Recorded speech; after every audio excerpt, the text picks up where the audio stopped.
free agency's done, the draft is done, and we get kind of a sense and how did you end the season? These are my top 10 NFL teams as of this morning. Herd hierarchy. Time is now. Let's go. The top 10 NFL teams according to Colin. Number 10. Denver Broncos won 4 of their last 5 games. And remember, Bradley Chubb, their number 1 pick a couple years ago, missed 12 games. He now returns with Von Miller, 2 elite edge rushers.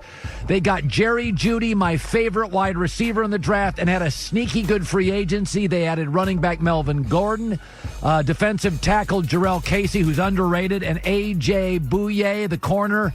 I think Denver's a top 10 team in the NFL. Number 9. Minnesota Vikings. Now, they lost some defensive players, but they got 2 starters in the first round of the draft, Justin Jefferson and Jeff Gladney. Kirk Cousins finally won a big game at New Orleans. I don't know if they're a Super Bowl team, but they're number 9. Number 8. Chargers had, again, a sneaky free agency. Pro Bowl guard Trey Turner, left tackle Brian Beluga, and a tremendous corner in Chris Harris. Then they moved up in the draft to get a starting linebacker from Oklahoma, Kenneth Murray. Remember, Tyrod Taylor has a winning NFL career record. That's with rebuilding Cleveland and Buffalo.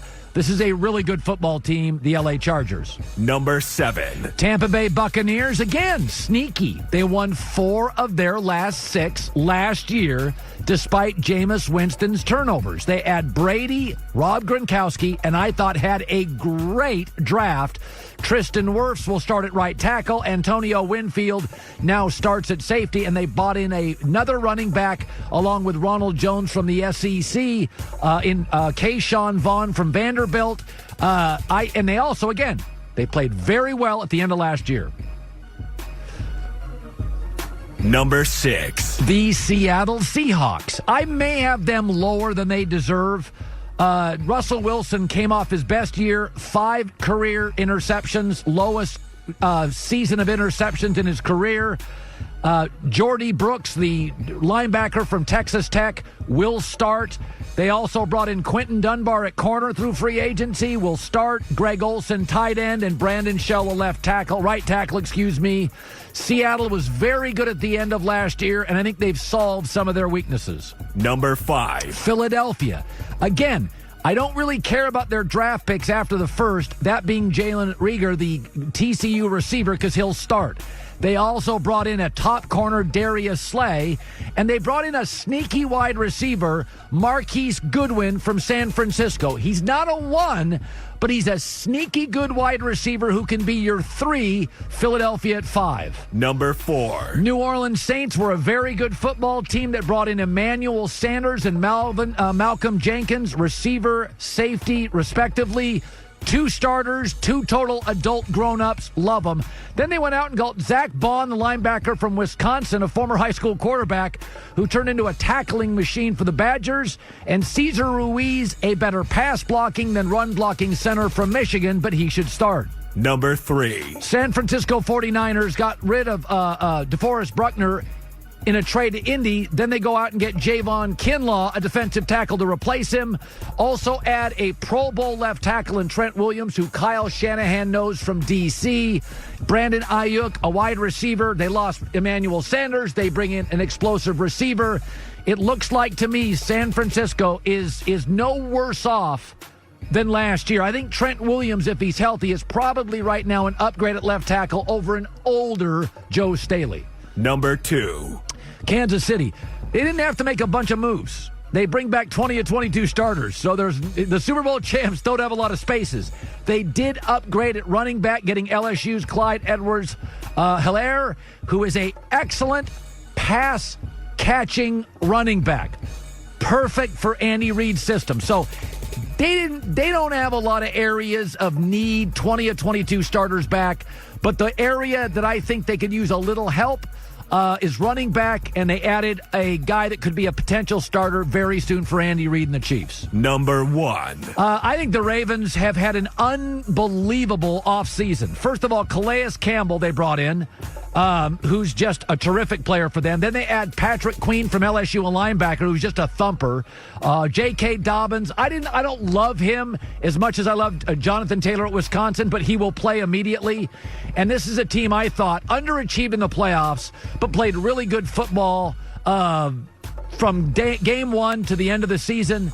So I think the Ravens are my best team in the league. I'm not going to be tough on the Ravens if they don't have a bunch of draft picks that start. Like Kansas City, I just don't think they have any openings. I think if you look at Kansas City, their first pick will start. If you look at Baltimore, their first pick will start. After that, they're just too good. They just don't have... There's a reason that the Chargers are willing to give up a bunch of picks to get a linebacker in the first round because they just don't have any openings. The Chargers have 2 of everything. They just don't... They needed a linebacker. That's about it.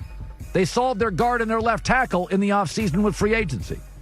So there is my herd hierarchy. Jerry Jones, owner of the Dallas Cowboys, is talking about this weekend's draft. And Jerry says it's the best draft class since 2005. He goes, we have Marion Barber, we stole him, and DeMarcus Ware, we stole him. And they got so many good players back in 2005.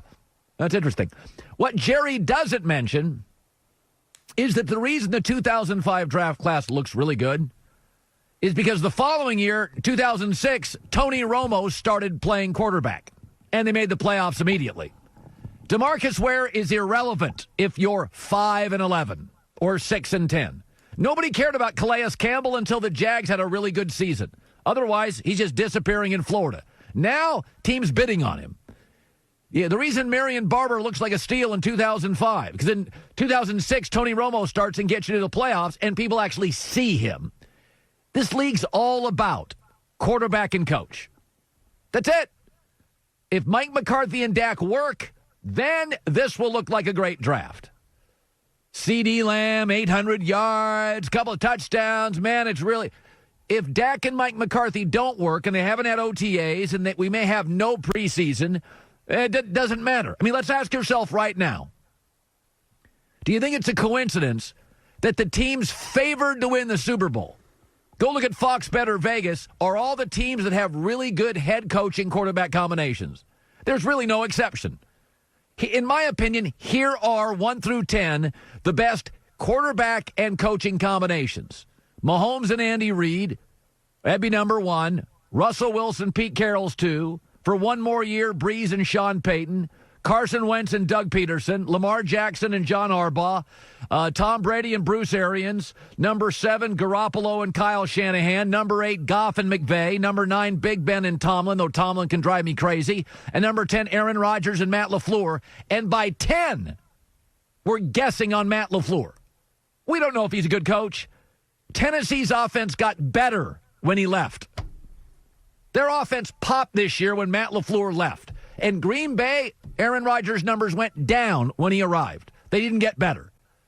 Is Dak and McCarthy better than Mike Zimmer and Kirk Cousins? No, I'd put them 11.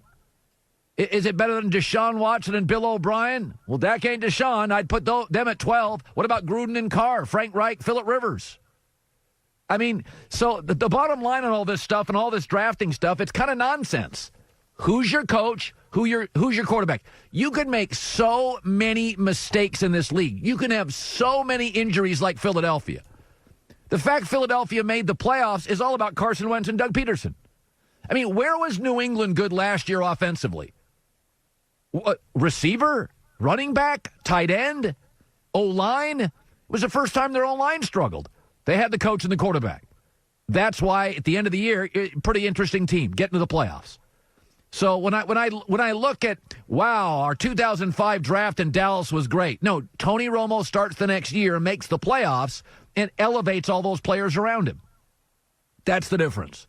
That's the difference. You can give the quarterback more credit like they do in Kansas City, or you can give the coach more credit like they're doing now with the Niners, but they both have to be B+ to A, or you're not getting to conference championships.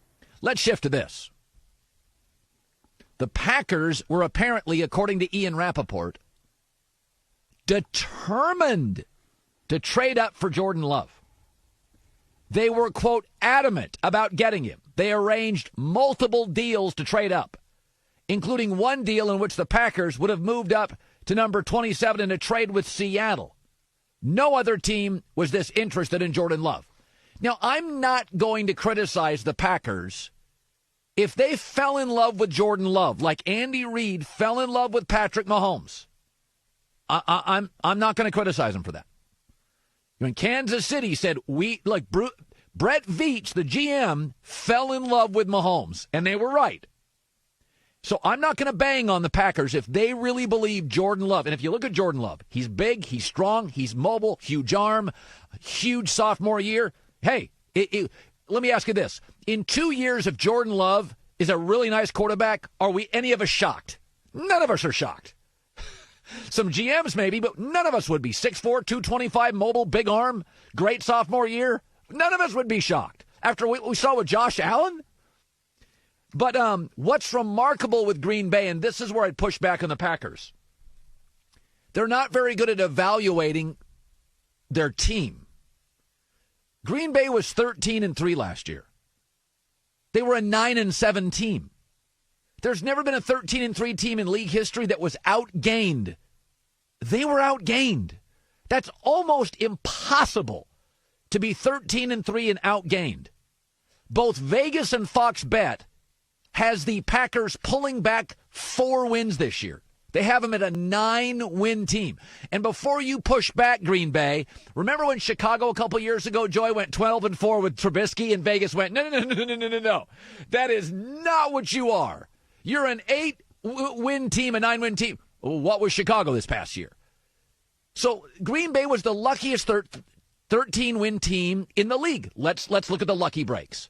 Oh, they faced Patrick Mahomes and the Chiefs. Oh, wait, Mahomes didn't play. So they got to face the Chiefs without Patrick Mahomes. They went 2-0 against Detroit and never led in either game. 2 walk-off field goals. They faced a third-place schedule where they got the NFC East with 2 of the worst teams in the league, the Giants and Washington. And then when they did face Seattle in the playoffs, in one of the strangest cluster injuries ever, Seattle in a 2-week period lost all their running backs, and it was mostly a power running team. In fact, Green Bay only beat last year. Think about this. One playoff team all year that had a starting quarterback. They beat Minnesota and Kirk Cousins. That's it. That's the only team they beat. I think they beat him twice. That's it. Well, they beat Kansas City. Mahomes didn't play. So Green Bay won 13. Vegas and Fox Bet has them at 9. They also have Buffalo at 9. You think Buffalo's a Super Bowl team? So my takeaway in Green Bay is, I'm not going to bang on you if you believe Jordan Love is 85% Mahomes. 85% Patrick Mahomes is a Pro Bowler. If I'm not going to bang on you, if your personal evaluators see that. But it does strike me that you were behind at half to the Niners in 2 games, 50-0. In fact, one of the games against the San Francisco 49ers, you came off a bye with the brilliant Matt LaFleur and Hall of Famer Aaron Rodgers, and you couldn't score a point. Off a bye. So they're not evaluating their franchise very well. 6 NFC teams have a higher over and under than the Packers. That's what bothers me. It's not that you love Jordan Love. It's that you really think this is the time and the place. Currently, as Aaron Rodgers ages with some collarbone surgeries and injuries, this is the time and the place. Because I don't know what your evaluations are of people. Kansas City moved up on Mahomes because they wanted to play him really quickly. I get loving Jordan Love, but you're not going to play him for multiple years. But if you're really honest in Wisconsin, if you're truly honest, this was a 9-win team last year that lucked into a 13-3 record. Seattle cluster injuries, Detroit 2-0, never led, faced Kansas City without Patrick Mahomes, a much easier schedule. That schedule this year, look it up. It's on Google. Packers schedule. We don't know when they play teams, but we know who they play, and we know where they play, and it's a much tougher schedule. And we still really don't know, let's be honest. I don't know if Matt LaFleur can coach. I don't know. Tennessee's offense got better. Rodgers' numbers declined. I don't know if he's a great coach. At New Orleans, at San Francisco, I'm just at Tampa with Tom Brady. That's their schedule this year. A little tougher. Eagles come to town. Good luck on that.